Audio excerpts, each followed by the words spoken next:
FB 那是假的，对，我们目前得主还没有出现。嘿，谢谢，不好意思。电话接到民众电话是什么时候开始接到？从昨天晚上开始接到的。那有很多吗？应该说陆陆续续一直都有接到询问的电话这样子。那民众都讲什么？都是问我们说，FB 上的那个成功岭那个要抽车子的那个是真的还是假的？啊，那是假的。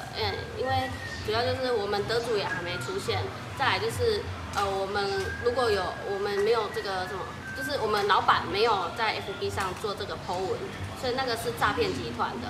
那也就是可能要骗个资或骗什么，我们也不清楚，所以就是希望民众不要再传递了这样子。对啊，很不好意思。